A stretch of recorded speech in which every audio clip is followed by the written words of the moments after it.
Shalom y bienvenidos a Vía Hafta Yisrael, una frase hebrea que significa amarás a Israel. Esperamos que se queden con nosotros durante los próximos 30 minutos, ya que nuestro maestro, el Dr. Baruch, nos compartirá una enseñanza expositiva de la Biblia. El Dr. Baruch es profesor titular del Instituto Zera Abraham, con sede en Israel. Aunque todos los cursos en el instituto se imparten en hebreo, el Dr. Baruch se complace en compartir esta enseñanza en inglés con doblaje al español. Para más información, visítenos en amarazaisrael.org o descargue nuestra aplicación móvil Mi Estudio Bíblico. Aquí está Baruch y la lección de hoy.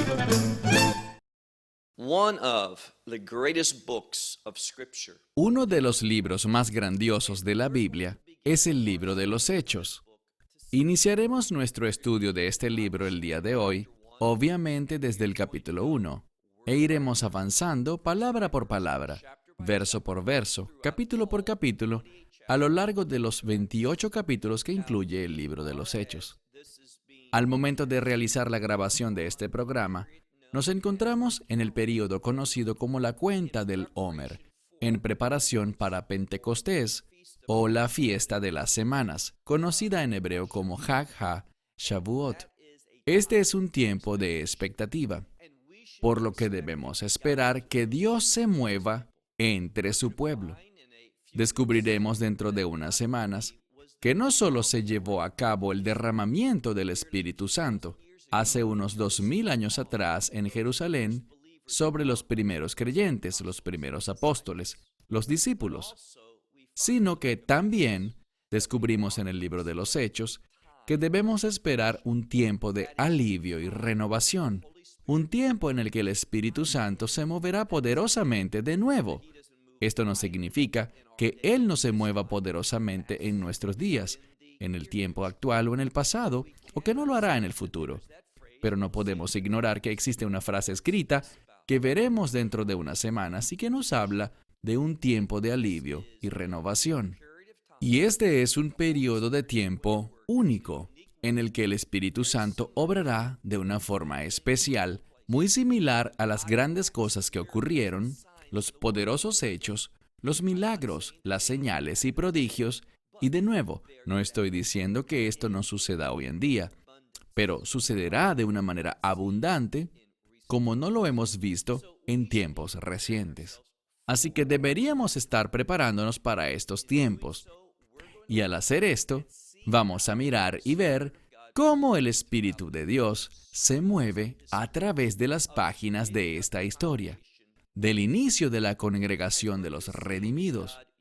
Y veremos que Dios usa tiempos específicos y unge a personas específicas con el fin de cumplir sus designios. Una de las preguntas que debemos hacernos, incluso antes de abrir este libro, es: ¿queremos ser usados por Dios? ¿Queremos esa unción? Y no hablo sobre el Espíritu Santo que mora en nosotros y que recibimos en el momento en el que creemos, sino que hablo sobre una unción fresca para trabajar, para servir, para ser usados por Dios con el fin de hacer una diferencia en este mundo, una persona a la vez. ¿Deseas ser usado por Dios? No hablo de simplemente decir: Dios, ayúdame, resuelve mis problemas, cumple mis deseos, ayúdame a superar estos asuntos. Estoy hablando de algo muy diferente. No hablo de ser bendecido, sino de ser una bendición, ser un instrumento ungido por Dios para sus propósitos. Otra cosa que quisiera decir sobre el libro de los Hechos es que muchas veces la gente toma este libro y habla sobre su título, el libro de los Hechos. Bien, las Escrituras, cuando las observamos y vemos la variedad de libros que contiene, a ninguno de ellos les fue dado un título. Todos estos títulos han sido colocados por la tradición. Ahora, usualmente en el Antiguo Testamento, muchos libros se titularon por la primera palabra que fue escrita en ellos. Pero también sabemos que hay profecías, y estas profecías usualmente toman el nombre del hombre principal o del profeta principal del libro. Pero cuando analizamos el Nuevo Testamento, todos sus nombres surgieron por tradición. No existe ninguna escritura que diga: este es el libro de los Hechos. Simplemente tenemos el libro y se popularizó como el libro de los Hechos. Pero ¿cuál fue la intención de los primeros creyentes cuando titularon este libro con ese nombre? ¿Sería enfatizar los hechos de los apóstoles o los hechos del Espíritu Santo? Bien, cuando revisamos internamente este libro, ambas respuestas son legítimas. Las obras de los apóstoles, pero entendiendo que fue el Espíritu Santo quien actuó a través de estos apóstoles. Y vamos a ver que Dios utilizó a hombres y también utilizó a mujeres en este libro, con el fin de generar cambios. Dios está constantemente en el proceso de traer cambios. Una de las cosas que es muy importante que nos preguntemos es, ¿queremos esos cambios? ¿Los cambios de Dios en nuestras vidas? ¿Estamos abiertos para dejarlo obrar? Porque muchas veces no lo estamos. No queremos hacer las cosas que Dios quiere que hagamos, no nos sentimos cómodos, no nos sentimos seguros de poderlo hacer. Nos sentimos inadecuados quizás. Pero todas estas cosas son muestras de falta de fe. Porque no somos nosotros, sino es el Espíritu Santo a través de nosotros quien lo hace, cuando Dios nos llama a su servicio. Iniciemos. Tomen sus Biblias y ábranlas en Hechos capítulo 1. Vamos a ver aquí que esta es realmente una continuación.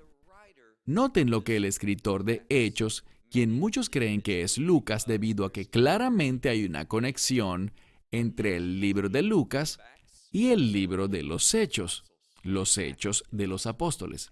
Y lo que descubrimos aquí es que ambos tienen el mismo autor, pero lo que no sabemos con certeza es si fue Lucas el autor del Evangelio de Lucas. Esa es una tradición nada más, pero quien quiera que escribiera Lucas también escribió Hechos. ¿Cómo lo sabemos? Leamos el verso 1. Nos habla de la primera palabra. Esto es literalmente lo que dice. Nos está hablando sobre la compilación que realizó anteriormente. Nos habla sobre el Evangelio de Lucas y nos dice aquí: la primera palabra que yo hice, en otras palabras, el primer libro que escribí con respecto a todo. Y todo tiene que ver con todas las cosas que se enfocan en la obra y la identidad del Mesías Yeshua. En eso es en lo que el Evangelio de Lucas se enfoca, en su obra, su enseñanza y en quién Él es, su origen, de dónde vino, de los cielos, cómo entró a este mundo y lo que hizo durante esos 33 años en los que caminó sobre esta tierra, como un hombre en todo el sentido de la palabra, siempre totalmente Dios, pero también totalmente hombre, por 33 años. Y noten que dice aquí que está escribiéndole a, literalmente dice en griego, Teófile. Normalmente pronunciamos esto como Teófilo. Este término, que en griego es Teófile, simplemente significa uno que ama a Dios. Este libro está dirigido, al igual que el Evangelio de Lucas, a todos aquellos que aman a Dios. Y de nuevo, debemos formularnos otra pregunta. ¿Formo parte de la audiencia apropiada para este libro? ¿Realmente amo a Dios? ¿Y con qué se relaciona el amor? Bien, la máxima escritura que nos brinda el correcto entendimiento y la definición correcta del amor es Juan 3:16, donde dice que de tal manera amó Dios al mundo que Él dio. Entonces, si amas a Dios, querrás dar de ti mismo, querrás ser usado por Él y tu enfoque estará sobre sus propósitos.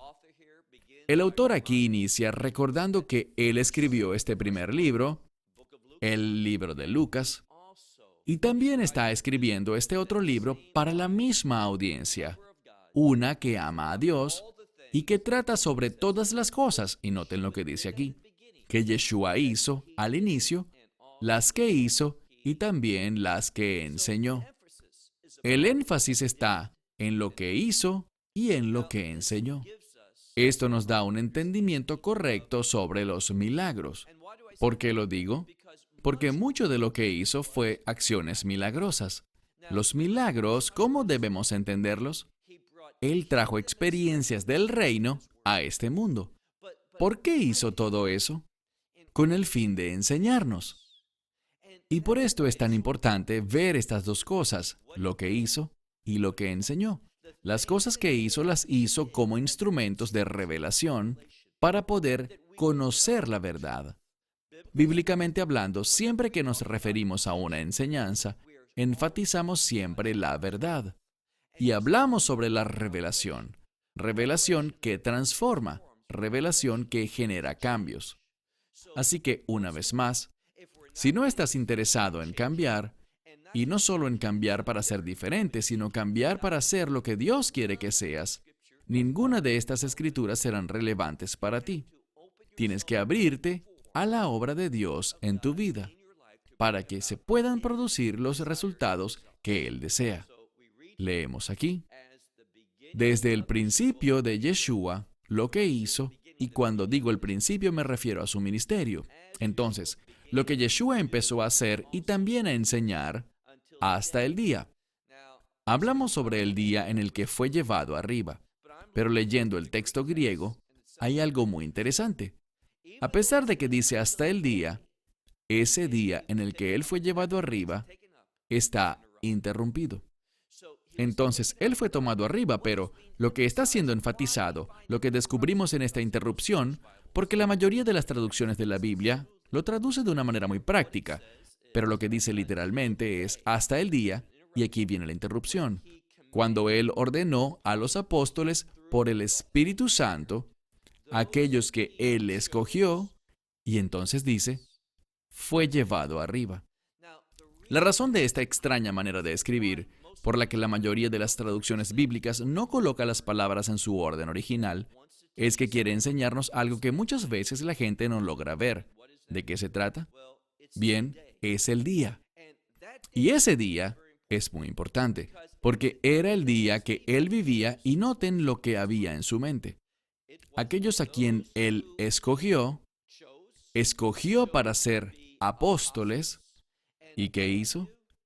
Él les dio instrucciones. Así que el énfasis no está en el hecho de que hubo un día en el que Él fue llevado a los cielos, sino que el énfasis aquí está en el día en el que Él le dejó instrucciones a los apóstoles por medio del Espíritu Santo. Aquí, y a lo largo del libro de los Hechos, existe un claro énfasis sobre el Espíritu Santo. Y escuchamos esto, pero quizás no lo entendemos de la manera correcta. Uno de los énfasis de nuestra enseñanza en el ministerio Amarás a Israel es proveer un contexto judío para entender la Biblia. Y cuando vienes de un trasfondo judío y escuchas el término Espíritu Santo, una de las cosas que vendrá a tu mente basado en una escritura que leemos cada día en la sinagoga de Isaías 59 es que mentalmente asociarás al Espíritu Santo con la redención. Y la redención es una compra, pero hay algo muy importante. Uno de los pensamientos que nos ayudarán a entender mejor la redención es el reclamar. Es reclamar cosas para un propósito de reino.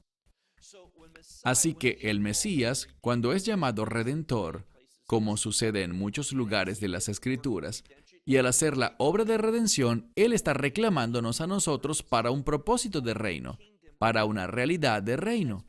Y eso es muy importante. Así que en la medida en la que el Mesías ascendía, ¿en qué pensaba el autor? ¿Cuál era el énfasis?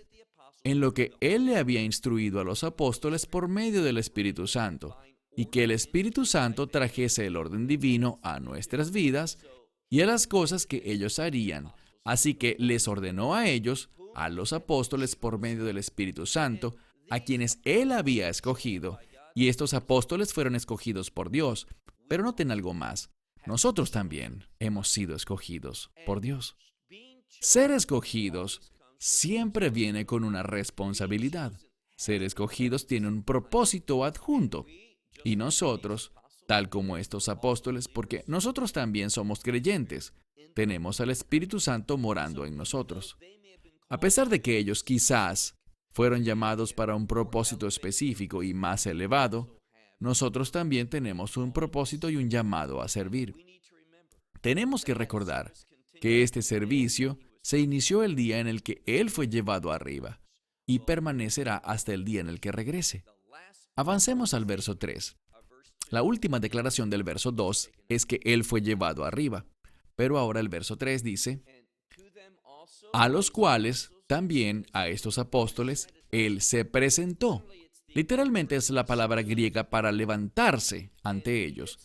Y lo hizo, noten el contexto aquí, se presentó a sí mismo vivo. Y todo esto tiene que ver con lo ocurrido después de la resurrección. Él se presentó vivo después de haber sido crucificado, habiéndose levantado de entre los muertos. Este mensaje aquí viene de uno que ha conquistado la muerte. ¿Cómo debemos entender esto? Bien, siempre, bíblicamente hablando, hay una relación intrínseca entre la muerte y el pecado. Por lo que si Él conquistó la muerte, ¿qué hizo? Conquistó el pecado. Y esta es la vanguardia de nuestro llamado y de nuestro ministerio. Cuando digo llamado, quiero decir que si somos salvos, se supone que vivamos una vida que demuestre victoria sobre el pecado. Nuestro ministerio es derrotar el poder y la presencia del pecado en toda situación, en la vida de la gente, en las cosas que la gente hace, en la forma que la gente piensa. Siempre estamos batallando contra el pecado porque hemos sido llamados a vencerlo, a derrotarlo, y esto es lo que la Escritura dice aquí. Se presentó vivo después de haber sufrido y lo hizo con muchas pruebas. Y algunas Biblias, y eso me gusta, dice pruebas convincentes. Esta palabra significa simplemente pruebas sin duda alguna, y por eso algunas traducciones dicen pruebas convincentes. Tiene que ver con el hecho de que no cabía sombra de duda en cuanto a la resurrección. Yeshua se presentó de una manera convincente, con pruebas, y noten lo que dice el verso 3. Durante 40 días, siendo visto por ellos y hablando, y noten el énfasis aquí, hablando sobre, y luego tenemos el artículo definitivo, las, en plural. Así que le estaba hablando de varias cosas. Tu Biblia puede que diga hablándoles del reino de Dios, pero hablaba de las cosas del reino de Dios. Y esta es una distinción importante. Únicamente en griego podemos encontrar esta distinción revelada. Él no solo habló sobre el reino, sino que habló de las cosas del reino. Verás, no es suficiente para nosotros simplemente entender que hay un reino. Con frecuencia la gente piensa así. Eso será relevante cuando yo me muera. Pero hasta entonces es algo que simplemente recuerdo y que sé que es una promesa para mí. Pero esa no es una buena teología. No. Hay una realidad de reino para el creyente desde el momento en el que cree. En segundo lugar, debemos entender no solo que existe un reino, sino las cosas relacionadas con el reino. Y eso está en el corazón del libro de los Hechos. Los relatos de este libro son ilustraciones que nos enseñan sobre las cosas del reino, sobre lo que debemos esperar no solo a futuro, sino ahora mismo. Por esto, Él estuvo hablando durante esos 40 días sobre las cosas del reino. ¿Por qué 40 días? Bien, el 40 tiene que ver, tal como lo hablábamos hoy en nuestro centro de estudios, donde analizábamos el capítulo 24 del libro de Isaías. Estuvimos hablando sobre el concepto de Ma'abar, es decir, la transición, un sendero de cambio. Y usualmente cuando hablo sobre el Ma'abar, esa transición, me refiero al cambio de este mundo al reino de Dios. Pero, del mismo modo, debemos entender que este Ma'abar, esta transición, también es de una vida centrada en lo terrenal a una vida centrada en el reino. Y por lo tanto, esta transformación o transición, este cambio, como quieras verbalizarlo, debe ser una realidad presente para el creyente, que se hace realidad por medio de la obra del Espíritu Santo en su vida. Él habló sobre las cosas del reino de Dios durante esos 40 días. Mira ahora el verso 4. En este pasaje existe un énfasis sobre Yeshua estando con los discípulos. Ahora son llamados apóstoles, porque Él los está enviando. Y noten lo que dice el verso 4. Y estando reunidos con Él, Entonces Él se presentó con ellos y el énfasis está en ellos, en el hecho de estar con ellos. ¿Qué hizo Él? Les dio una orden. No podemos leer correctamente las Escrituras, mirar los 4 evangelios y no notar cuántas veces el Mesías les daba instrucciones a los discípulos. Y eso significa instrucciones para ti y para mí. Si tú estás escuchando a Dios, si el Espíritu Santo está hablándote a ti, si tú tienes el ministerio del Mesías en tu vida, tú estarás encontrándote continuamente con mandamientos. Dios nos instruye, nos da órdenes, y es solo por medio de la obediencia a sus instrucciones que vamos a vivir una vida victoriosa y vamos a tener esa victoria basado en lo que el Mesías ha hecho.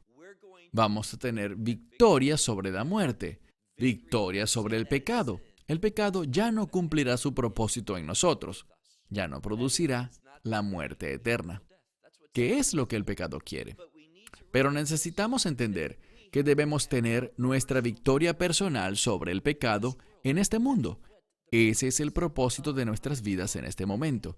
Que vivamos de una manera que no manifieste nada que tenga que ver con el pecado. Y por lo tanto, ¿qué hizo Él? Miren de nuevo el verso 4. Reuniéndose con ellos, les mandó que no se fuesen de Jerusalén. Esto busca obedecer no solo su mandamiento, sino también la ley de Moisés. Porque sabemos que 40 días han pasado desde su resurrección. Literalmente están en el día 40. Y dentro de otros 10 días se celebrará una fiesta bíblica. Esta noche, Eli, un creyente israelí, él compartió por primera vez en nuestro centro de estudios, él compartió el Parashat Hashabua. Usualmente lo hace Mijael, pero esta noche Eli lo hizo. Y Eli estaba hablando, dado que estamos apuntando hacia la porción de la Torá de la próxima semana, Emor, del libro de Levítico, y allí tenemos el Moadim, los días señalados, las fiestas bíblicas. Y una de las cosas que enfatizó Eli es que estos no son días señalados judíos, sino que son días señalados del Señor. Y por lo tanto, cualquiera que pertenezca al Señor le dará relevancia a estos días. Entonces, Shavuot, aquí estamos a 40 días del Omer. Eso es lo que dice el texto. Estaban en el día 40 de la cuenta del Omer. Y si no sabes qué es la cuenta del Omer, es porque no estás leyendo toda la Biblia. La Biblia lo menciona en la porción de la Torá de esta semana, en el libro de Levítico capítulo 23. Así que en el día 40 del Omer, Yeshua fue llevado arriba. Y Él los recordó por medio de un mandato: no se vayan de Jerusalén, debido a la fiesta que se avecinaba. Dios utilizó esta fiesta, es su fiesta, que nosotros compartimos con Él. Pero es su tiempo señalado para que algo ocurra. Y por supuesto sabemos de qué se trata, de la llegada del Espíritu Santo. Entonces leemos en este verso 4 que Él les mandó a que no se fueran de Jerusalén, sino que esperasen. Y me gusta eso. La promesa. Dios, y vemos un paradigma aquí. Y con ello quiero decir que es un principio que se manifiesta muchas veces en la Escritura. Y eso significa muchas veces en tu vida y en la mía. Y este principio no es otro sino esperar la promesa. No solo esperar, sino noten algo más que es importante. Esperar en el lugar correcto. Y nunca estarás en ese lugar correcto a menos de que hayas sido guiado y dirigido por el Espíritu Santo. A menos de que ores por esa guía. A menos de que estés abierto a esa guía. Y esta es otra verdad muy importante. Si no estás diciéndole a Dios: Señor, a donde tú me lleves, allí iré. Lo que quieras que haga, yo lo haré. Si tú no estás sometiéndote con este tipo de actitud, no experimentarás la unción, la guía, la capacitación del Espíritu Santo para poder servir a Dios. Entonces, leemos aquí: esperen allí por la promesa del Padre, la cual oíste de mí. Lo relevante aquí es que esto es algo que el Mesías ya les había dicho. Y lo que quiero que entiendan es que dos cosas están siendo dichas aquí. Y estas son, hablamos sobre las promesas y también hablamos sobre el reino. Existe una relación entre estos dos asuntos, el reino y la promesa del Espíritu Santo. El hecho de que tú llegues a experimentar el reino dependerá completamente de la obra, el mover del Espíritu Santo. Así que cuando oras, ¿has orado alguna vez? Siempre debes hacerlo en el nombre de Yeshua, pero ¿has orado porque el Espíritu Santo, o para que el Espíritu Santo se mueva en tu vida? Para que tú puedas ser sumiso, que puedas estar atento, que puedas ser alguien que trabaja en obediencia al Espíritu Santo. Que le digas, ¿qué quieres hacer? ¿Cómo me quieres guiar? ¿Qué me quieres revelar? Ora para que seas receptivo ante el Espíritu Santo. Y si no estás orando así, te diré algo. El Espíritu Santo no va a actuar con poder en tu vida. Así que leemos en esta escritura que ellos esperarán y no tener lugar en Jerusalén. Vamos a ver que hay algo que yo llamaría algo fundamental sobre Jerusalén. Cuando Dios se mueve, ese mover se inicia en esa ciudad. Y es muy importante, solo la gente que sigue este libro, y me refiero a las Sagradas Escrituras, solamente aquellos que aceptan la autoridad de la Biblia hebrea, el Antiguo Testamento, y del Nuevo Testamento griego. Entonces, el Antiguo y el Nuevo Testamento juntos, solo las personas que aceptan este libro completo entenderán la importancia de Jerusalén. Por ejemplo, en el Corán, los musulmanes no encuentran valor religioso alguno en Jerusalén. Todo lo que tienen es una tradición y un deseo por quitarle lo que le pertenece al pueblo de Dios.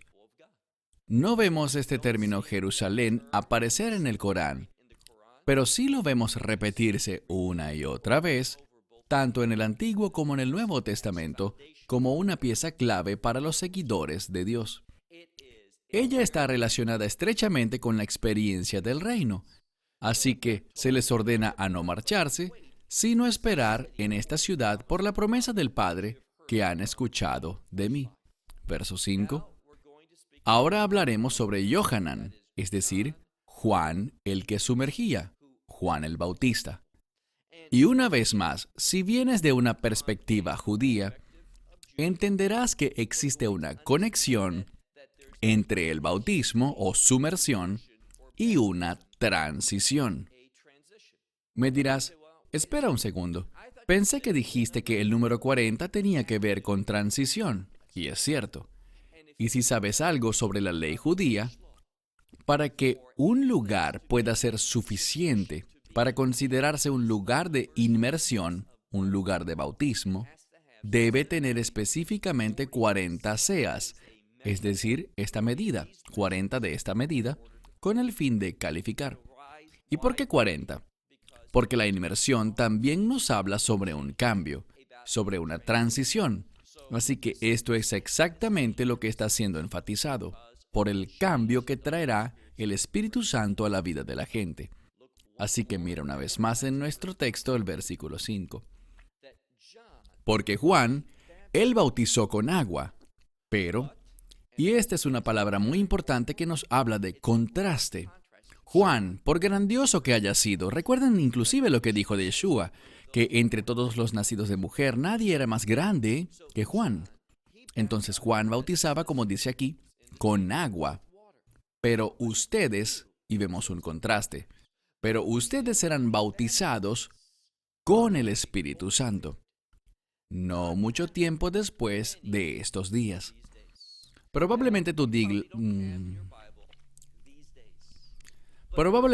Biblia no diga estos días, pero es una expresión en griego que significa este periodo de tiempo. algo que debemos esperar pronto. Y sabemos que solo 10 días después, el Espíritu Santo llegó. Y noten de nuevo que dice, Juan bautizó con agua, pero ustedes serán bautizados con el Espíritu Santo. ¿Qué significa esto? Significa que tendrás una experiencia de redención. ¿Qué aprendimos al respecto? Aprendimos que la redención tiene que ver con Dios reclamando a alguien con un propósito de reino. Entonces, el Espíritu Santo está en tu vida y si eres un creyente, Él está. Por lo tanto, tú le perteneces a Dios, Él te ha reclamado y lo ha hecho con una expectativa. La razón es para su reino, para que tu vida pueda ser útil, que tu vida pueda estar relacionada y enfocada en hacer todas las cosas que tienen que ver con el reino. Si no tienes una expectativa de reino, si tu vida no está sujeta a los principios del reino y a las leyes del reino, entonces tú no estás respondiendo apropiadamente a las expectativas de Dios, a la razón por la cual te salvó. No has entendido correctamente este nuevo pacto al cual has entrado por medio de la sangre del Mesías. Entonces dice, y dentro de no muchos días ustedes serán bautizados con el Espíritu Santo. Pasemos al verso 6. Por lo tanto, aquellos, queriendo decir, por lo tanto, estos apóstoles vinieron o llegaron delante de Yeshua y le preguntaron diciendo, Señor, una vez más vemos un cambio. Hasta este momento hemos visto en un par de versos en los que el Mesías es llamado simplemente Yeshua, pero ahora se refieren a él como Señor. Y esto busca dar de nuevo un énfasis sobre el reino. Debemos ver aquí que la razón por la que Yeshua es llamado Señor es que estos apóstoles están reconociendo que Él es el Señor del reino. Es decir, Él gobierna. Y esto es muy importante porque si nosotros somos habitantes, residentes, miembros, ciudadanos del reino, entonces somos llamados a demostrar su señorío en nuestra vida. Así que, te pregunto, ¿estás haciendo esto? ¿Está su señorío siendo manifestado en tu comportamiento, en tus palabras? Con frecuencia, debemos confesar y debo admitir mi propio pecado al decir que no siempre lo hacemos. Pero las buenas noticias son que podemos arrepentirnos, podemos cambiar, podemos ser perdonados. Y Dios quiere perdonarte, Él quiere traer cambios a tu vida. Él quiere reconocer ese deseo que tienes de arrepentirte con el fin de reclamarte una vez más para sus propósitos de reino. Eso no quiere decir que tienes que ser salvo de nuevo. No significa que debas ser redimido de nuevo, sino que implica que Él ponga su mano sobre ti con una unción especial para un propósito de reino. Estos individuos vinieron y le preguntaron diciendo, Señor, en este tiempo, y coloca el condicional sí, no lo traduje, pero allí lo vemos. Si en este tiempo vas a restaurar el reino, y está en modo dativo, a Israel, lo que quiero que veas es que este es el Nuevo Testamento. No debería importar si es el Antiguo o el Nuevo Testamento, pero para mucha gente existe esa distinción. Así que subrayo que esto es el Nuevo Testamento solo para que todo el mundo tenga paz mental. Y si crees en la autoridad del Nuevo Testamento, debes entender algo. Los discípulos tenían una expectativa de que el reino sería restaurado de nuevo a Israel. Así que hay una conexión bíblica entre el reino e Israel. No es Palestina, sino es esta palabra, Israel. Y hemos visto una y otra vez que cuando encontramos una profecía sobre el reino, el término que Dios usa es Israel. Porque Israel es una palabra de victoria. Israel es una palabra de dominio. Israel tiene significado. La palabra Palestina también tiene un significado, pero se refiere a aquellos que están en oposición al ungido de Dios. Entonces Palestina no es una buena palabra y la gente debería usar el vocabulario bíblico, no el vocabulario de las Naciones Unidas o de la Unión Europea o de la Liga Árabe o de los gobiernos anteriores. Debemos utilizar el vocabulario bíblico para comunicar las verdades bíblicas. Así que dicen los discípulos, acercándose a él, le preguntan, en este tiempo, ¿es en este tiempo que restaurarás? Y él lo hará. Él restaurará el reino a Israel. Pero él dice, miren el verso 7, él les respondió, no les corresponde a ustedes saber, y noten la precisión de sus palabras, no les corresponde a ustedes saber los tiempos o las temporadas que el Padre ha establecido bajo su propia autoridad. Hay dos cosas que quiero enfatizar aquí. En primer lugar, Yeshua no los contradijo. Quiero decir, Él les responde, eso pasará, pero a ustedes no les corresponde saber cuándo. En segundo lugar, es un asunto del Padre. No es un asunto del Hijo, sino del Padre. Y lo que quiero decir es que el Padre establecerá el tiempo, Él le dará la orden al Hijo para que restaure el reino a Israel. El Mesías hará eso. Entonces, una de las obras del Mesías cuando regrese es restaurar el reino a Israel. En segundo lugar, noten lo que dice. No les corresponde a ustedes saber los tiempos o las temporadas. Y esto es importante porque esto va de la mano con lo que Pablo dice en Primera a los Tesalonicenses, capítulo 5, verso 1, donde dice, hermanos, no es necesario que yo les revele los tiempos y temporadas. Obviamente, él está hablando de Diachri Tayamim, los últimos días, el fin de los tiempos. Pero dice tiempos y temporadas. No cometan el error que muchos comentaristas y maestros de la Biblia cometen, señalando que aquí solo se habla del tiempo final. Aunque es así, pero tanto Yeshua como Pablo dividen esto en dos períodos diferentes de tiempo, llamados tiempos y temporadas. Nuestro propósito no es ahondar en este punto, pero entendamos que existen dos períodos diferentes de tiempo en cuanto a los últimos días. Esta es una revelación importante que necesitamos tener si vamos a estar listos para los últimos días. Así que dice una vez más a la mitad del verso 7. No les corresponde a ustedes saber los tiempos y temporadas que el Padre ha establecido bajo su propia autoridad.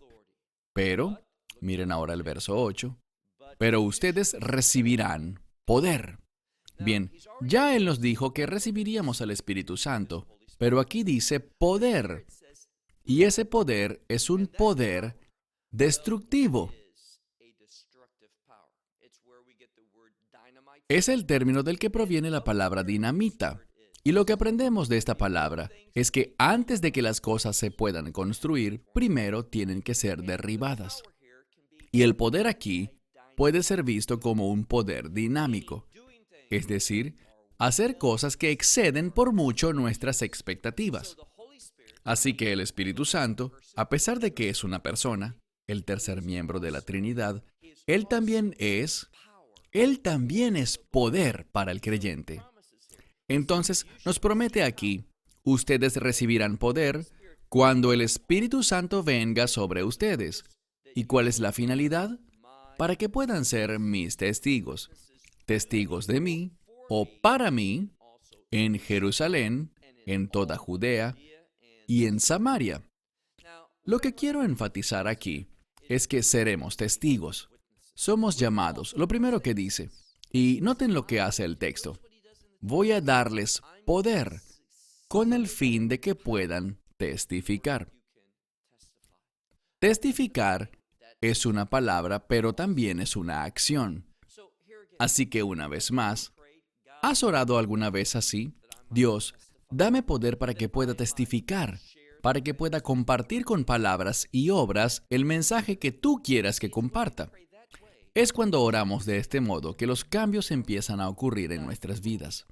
Que Dios nos mueve, que Él obra en nuestras vidas para producir muchos cambios, cambios que nunca pudiésemos anticipar. Entonces la pregunta es esta: ¿quieres ser su testigo? Allí es donde, si lo deseas, el poder empezará a ser liberado sobre tu vida. Entonces dice, recibirán poder cuando el Espíritu Santo venga sobre ustedes, y serán mis testigos en Jerusalén, en toda Judea y en Samaria, y hasta los confines de la tierra. Mencioné que más temprano el día de hoy, estábamos en nuestro centro de estudios y nos encontrábamos estudiando el libro de Isaías, específicamente en el capítulo 24. Y quiero compartir con ustedes esto porque cuando leí esto más temprano, el día de hoy, y luego leí lo que estamos estudiando ahora, encontré una correlación. Estamos estudiando Hechos, pero quiero desviar por un momento su atención a Isaías capítulo 24. Vayan por favor al verso 16. Isaías 24, 16. Es muy inusual lo que dice aquí. En la mayor parte del capítulo viene hablando de juicio sobre el mundo. Pero noten que hay una excepción sobre dónde esta destrucción caerá. Dice, Mikanaf ha'artz. Solo leyéndolo en hebreo podemos llegar a una conclusión correcta. Una de las formas más comunes como se traduce esto es hasta los confines de la tierra. Así es como probablemente lo diga tu Biblia. Pero no es la palabra común para los confines. Esta se deriva de la palabra hebrea kanaf, que significa ala, como el ala de un ave o la esquina de algo. Y usualmente cuando escuchamos esta palabra kanaf, desde un punto de vista bíblico, pensamos en la esquina de una prenda de vestir. ¿Recuerdan la prenda de 4 esquinas? ¿Qué se coloca en los extremos de esta prenda de 4 esquinas? Bien, los tzitzit, que nos hablan de los mandamientos. Cuando vemos lo que estamos estudiando hoy, y por esto es una gran bendición poder hacerlo en el idioma original, pues así podemos notar estos detalles. Cuando dice, en las esquinas de la tierra, nos habla quizás, algunos de los comentaristas dicen, que lo que hizo que estuviesen en la esquina son los mandamientos de Dios. Cuando obedecemos los mandamientos de Dios, somos llevados al extremo, somos llevados al borde, por así decirlo. ¿Y qué pasa en el extremo? Bien, allí son escuchados salmos, y también allí está eso que se desea, eso hermoso, deseable y glorioso para el justo. Entonces, cuando dice, hasta los confines de la tierra, y regresaremos ahora al libro de Hechos capítulo 1, lo que dice aquí al final del verso 8, cuando dice, hasta los confines de la tierra, nos habla de aquellos que quizás no están demasiado lejos, sino que están viviendo una vida extrema, una vida única, basada en el deseo de obedecer a Dios. Cuando alguien dice, Dios, más que cualquier otra cosa, quiero obedecerte, quiero caminar contigo, quizás no lo sepa todo. ¿Qué ocurre? El Evangelio va a esa persona. La gente que es seria en cuanto a servir a Dios, Dios le dará su palabra a ellos, esta palabra de salvación. Avancemos al verso 9. Dice, y habiendo dicho estas cosas, ellos se quedaron viéndolo. Y él fue llevado arriba y una nube lo tomó delante de sus ojos. Entonces, él habló estas cosas. ¿Y por qué la ascensión? Y esta es una palabra importante. ¿Por qué la ascensión ocurrió en ese momento?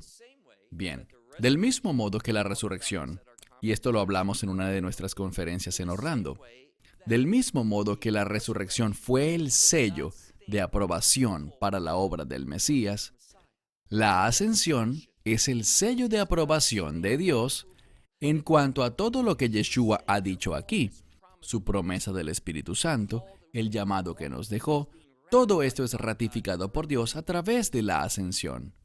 Entonces, al decir estas cosas, literalmente habiendo dicho estas cosas, se quedaron viéndolo y observaron algo, que Él fue llevado a los cielos y que una nube lo recibió delante de sus ojos. Pasen ahora al verso 10. Y estando ellos con la mirada en el cielo, entre tanto que Él se iba, Noten que dice aquí, 2 hombres. Estos 2 hombres, innegablemente, y no creo que haya desacuerdo alguno al respecto, estos 2 hombres son literalmente ángeles. Ellos fueron enviados, y aquí está la clave. Del mismo modo que hubo 2 ángeles enviados muy similar a estos, quizás hasta eran los mismos, que estuvieron allí para darles comprensión con respecto a la resurrección. Aquí estos ángeles, 2 de ellos fueron enviados como testimonio para confirmar lo que él dijo. Y por esto, estos 2 hombres se pusieron de pie delante de ellos, luciendo vestiduras blancas. Eso simboliza pureza. Enfatiza de dónde vienen, cómo son y cuál es su misión. Confirmar la verdad. Y ellos dijeron, varones de Galilea. Sabemos que son de Galilea, pero la palabra Galilea tiene que ver con revelar algo. Así que ellos son llamados a revelar este mensaje que Yeshua les había compartido. Varones de Galilea, ¿por qué se quedan mirando a los cielos? Pues este Yeshua, o quizás una mejor traducción sería, este mismo Yeshua, este mismo es lo que dice aquí. Él fue tomado de entre ustedes a los cielos y regresará de la misma manera. Entonces, Él fue tomado en una nube y regresará en las nubes con el fin de cumplir lo que prometió. Y esto es llevar a cabo el cumplimiento de la experiencia del reino.